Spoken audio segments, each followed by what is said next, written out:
Let's solve some right triangle trigonometry. We have talked about this before. We're just going to reiterate it with a couple of examples. It says find the height of the tower, given that it is 150 feet away from the line of sight of an individual who is looking up at the tower at a 60-degree angle. So what do I have? I have my angle, theta. What do I want? I want opposite the angle, and I have this side, which is the adjacent. Well, which trig function deals with opposite and adjacent? That's tangent. Tangent theta is opposite over adjacent. So tangent of 60 degrees is equal to opposite side, I don't know what it is, adjacent's 150. If I want to solve this for opposite, I need to move that 150 by multiplying it over. Oh, okay.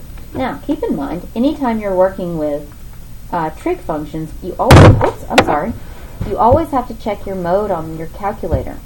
My mode is in radian. Well, okay.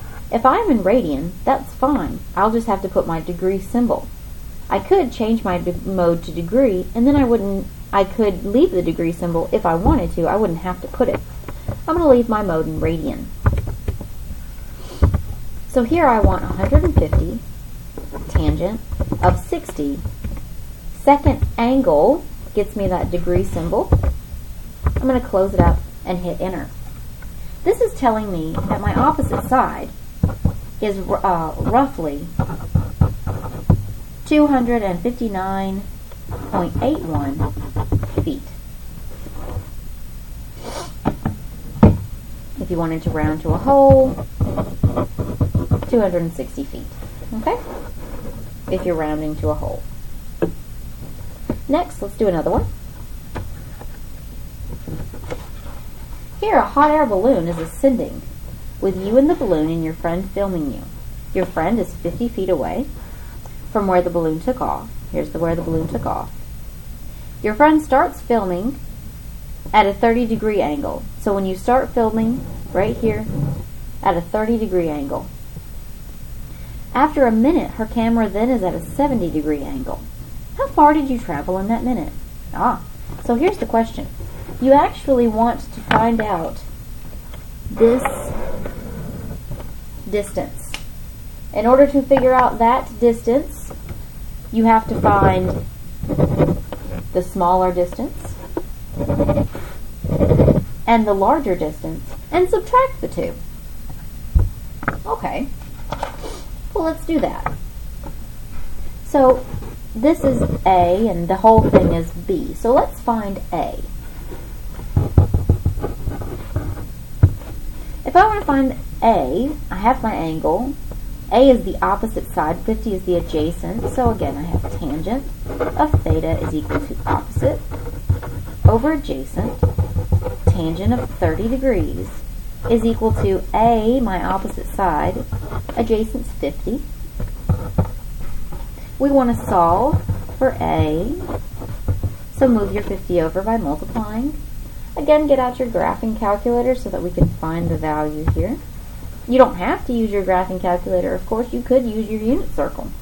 So let's type in 50 tangent 30 degrees. So that tells me that A is roughly 28.87 feet. Well, now I need to figure out the value of B so that I can subtract them.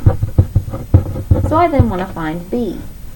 B, again, is opposite this entire side, this entire angle. Now, here's a question for you.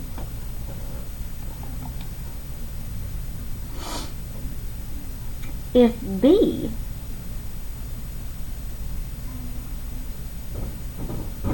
now keep in mind that 70 is this whole angle here. Okay, let's be careful there.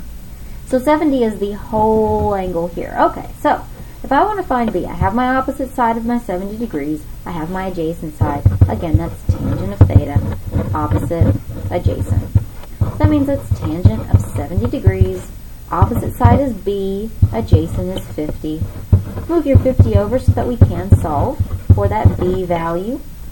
Again, goodness gracious. Again, we're going to use our graphing calculators. Use your unit circle if you want. 50 tangent 70 degrees will tell me that B is roughly 137.37 feet. Now the question was, how far did you travel in that minute? Which means that you want to know, well, how far is the yellow line? The yellow line is the B minus the A. So I take B minus A, 137.37 minus 28.87, and that will give me, and again, I'm rounding in the middle of a problem, so keep in mind that my numbers will be, off at the hundredths. So 108.57 feet. Very good.